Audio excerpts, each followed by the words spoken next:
8 minutes to shortly. This is a short disclaimer, it's like anything here. Basically it says that it's not released yet. Don't hold us for anything, but especially timelines or as a commitment or anything. So what is the River platform? I think Kai Vanderloo mentioned it earlier in his keynote. It's basically an SAP, developed by SAP on-demand platform that allows you to develop, deploy, and manage applications on the cloud. Cloud computing is a big buzzword now, and River is one platform that enables you to do that.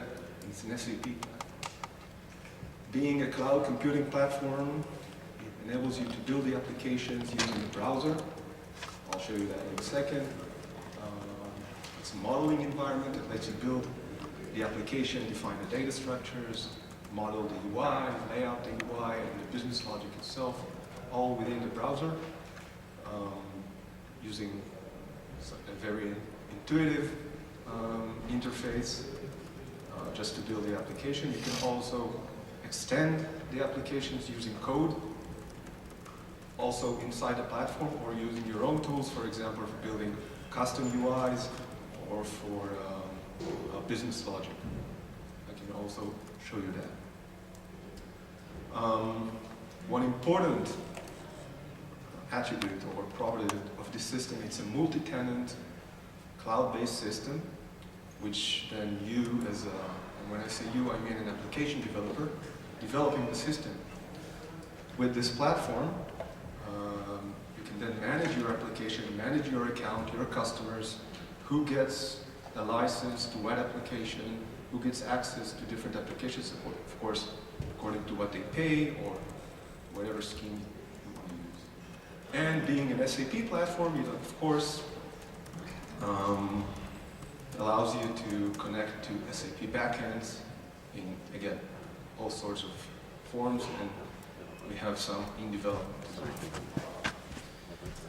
So, just to give you in a nutshell, quick nutshell, the main concepts of development on top of River. Again, it's a development platform. So we have, I'll actually start with the accounts. Accounts are basically the tenants, or they're sort of the billing entity of the system, where you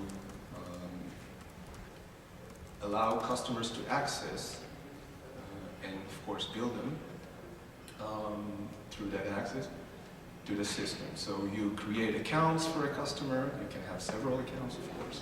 It really depends on you. And then you give access to members to that account. Members are users who are assigned to that account, who are allowed to access that account and to access specific applications, maybe not all applications in that account, etc., etc.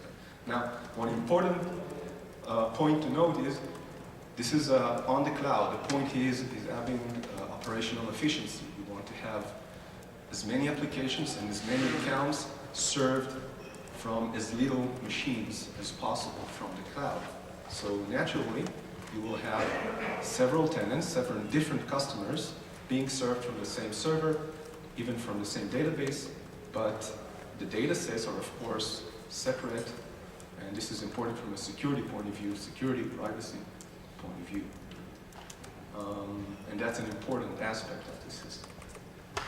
So members are assigned to accounts, and there they can access the applications. The applications are sort of the unit of deployment, of deploying specific functionalities into the system, and this is what you actually build in the system.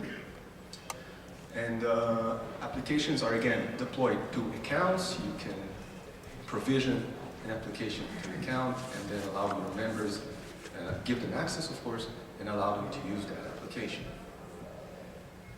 Now, applications are of course developed on top of the platform, like I said, and I will show you in a second, but you can also link to backends, or to, it doesn't have to be SAP backends of course, but it can be all sorts of data sources which you can link into the system and give access to.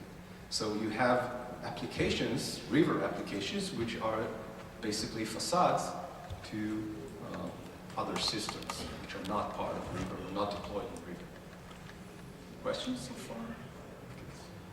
Just nod. Collections. Collections are basically our units of data. And this is for the techie guys here. You can sort of think of them as database tables. Okay? That's the usual metaphor we use.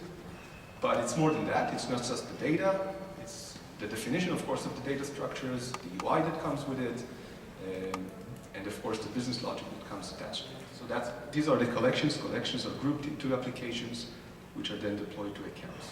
The platform itself, that's the last bit here, of course allows you to manage all that. Deploy, build of course, deploy all that, and manage the access to the users.